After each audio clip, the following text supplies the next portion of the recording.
Jen la novaĵoj por sabato, la 23 de majo. La usona ministro pri eksterlandaj aferoj Marko Rubio publike anoncis, che okazis eta progreso en la daŭraj diplomatiaj klopodoj inter Usono kaj Irano. Laŭ la deklaroj de sinjoro Rubio, la intertraktadoj, kiuj celas kvietigi la multjarajn streĉitecojn inter la du landoj, montris malgrandajn paŝojn al malstreĉiĝo. Tamen la usona flanco tuj emfazis, che gravaj kaj profundaj malkonsentoj daŭre ekzistas, kio montras, che ebla fina interkonsento ankoraŭ postulos grandan laboron kaj tempon. Ĉi tiuj lastaj diskutoj, kiuj okazas ĉefe nerekte helpe de eksterlandaj perantoj, koncentriĝis grandparte pri teknikaj aspektoj de ebla kadro por malstreĉiĝo. Marko Rubio deklaris, che li constatis etan progreson en la discutoi cun Teherano, precipe pri quelcae technicae aspectoi. Li tamen aldonis che la vojo al interconsento estas ancora plena de malfacilajoi, sed la canaloi por comunicado restas malfermitai. La kernae punctoi de la nuna diplomatia blocigio restas tute samai. Unue existas acra malconsento pri la irana stoko de ricigita uranio. Usono kaj ĝiaj aliancanoj postulas signifan redukton de tiu stoko kaj pli severan internacian kontroladon de la iranaj nukleaj instalaĵoj por garantii, ke la programo servu nur al pacaj celoj. Aliflanke, Teherano insistas pri sia suverena rajto disvolvi civilan nuklean programon kaj postulas tujan kaj kompletan nuligon de la usonaj sankcioj antaŭ ol fari novajn paŝojn por plenumi siajn antaŭajn devontigojn.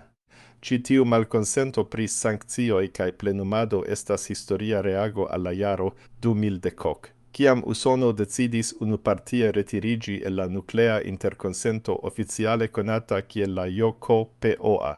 Krome, la situacio sur la marae transportvojoj restas tre streĉa. La kontrolo kaj sekureco de libera navigado tra la kerna markolo de Hormuzo daŭre estas fonto de politika kaj milita fortomontrado.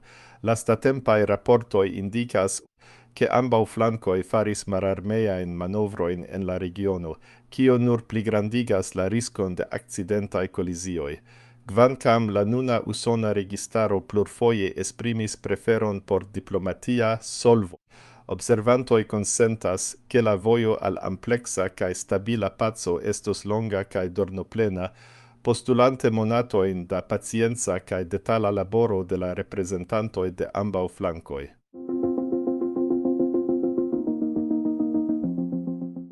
La Vaticano oficiale anoncis, che Papo Leono la 14 preparas sian unuan enciklikon, kiu tute fokusiĝos pri la etikae demandoj kaj konsekvencoj de artefarita inteligenteco, ofte nomata AI.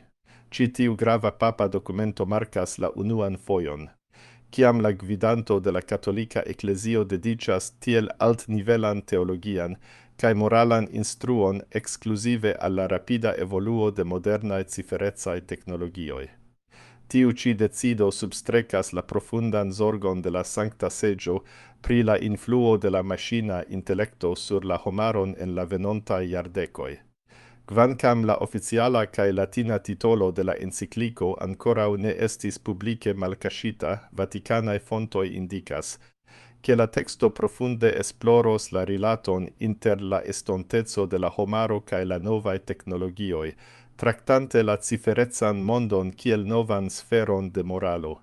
La publikigo de la dokumento estas planita por la fino de ĉi tiu jaro. Inter la ĉefaj temoj, kiujn Papo Leono la 14 intencas trakti, estas la protekto de la homa digno. La Vaticano timas, che la senbrida enkonduko de artefarita inteligenteco en la labormerkato, en decidofaraj sistemoj kaj en la privata vivo de la civitanoj povus subfosi personan liberecon kaj krei novajn formojn de diskriminacio. La encikliko aparte atentigos pri la tiel nomata algoritma partico, kiu povas pligrandigi la ekzistantajn sociajn kaj ekonomiajn neegalecojn tra la mondo. Krome la dokumento emfazos, che teknologio devas ĉiam servi al paco kaj al la komuna bono de la homaro, anstatau farigi ilo de milito au conduci al plia concentriĝo de potenco ce kelkaj potencaj kompanioj. Por prepari la bazon de ĉi tiu grava dokumento, la Vatikano jam komence de ĉi tiu jaro starigis specialan studgrupon pri artefarita inteligenteco. Ĉi tiu grupo kunigas spertulojn el diversaj fakoj, inkluzive de konataj teologoj, spertuloj pri etiko, sciencistoj kaj inĝenieroj el pluraj landoj. Ilia tasko estas fari profundan esploradon kaj provizi la necesajn sciencajn kaj etikajn analizojn por subteni la papajn instruojn. Proparolanto de la Vatikano deklaris ke lia sankteco kredas, ke estas nepre necese por la eklezio proponi moralan gvidon en ĉi tiu nova kampo de homa novigado. Nova, sed ankoraŭ nenomita oficialulo aldonis, che la enciclico tute ne celas condamni la technologian progreson mem, sed male gi klopodos gvidi gian applicon alla comuna bono, certigante che la homo ciam restu mastro cae ne sclavo de siae proprae creagioi.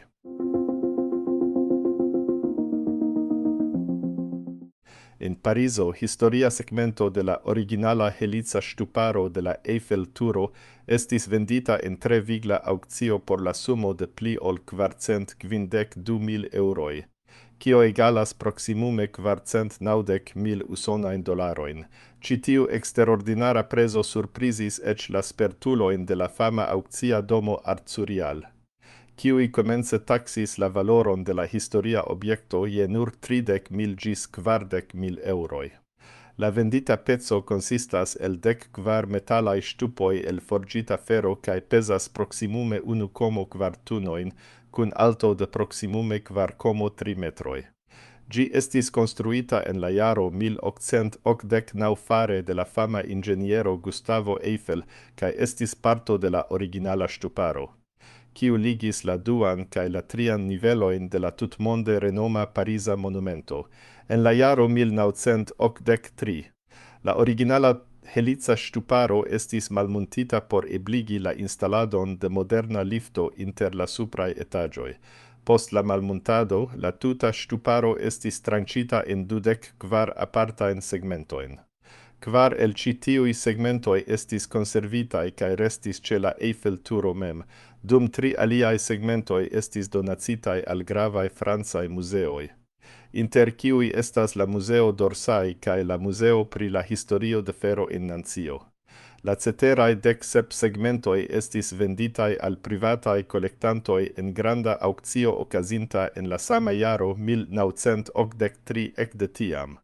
Kelkaj el ĉi tiuj privataj segmentoj foje reaperas sur la merkato kaj ĉiam altiras grandan intereson kaj altajn prezojn de eksterlandaj aĉetantoj. Ekzemple en la jaro 2016 alia segmento estis vendita por pli ol 523.800 euroj, dum en la jaro 2013 pli malgranda segmento trovis aĉetanton kontraŭ 220.000 euroj.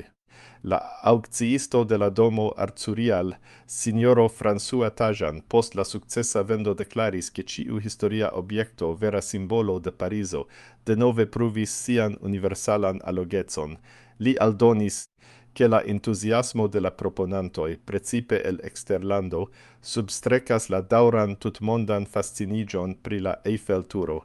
Proparolanto de la aukcia domo rimarkigis, che posedi parton de la Eiffel-turo signifas posedi pecon de architektura genio kaj de la franca heredaĵo. La identeco de la nova posedanto de la segmento el 14 ŝtupoj restis sekreta laŭ la deziro de te aĉetanto.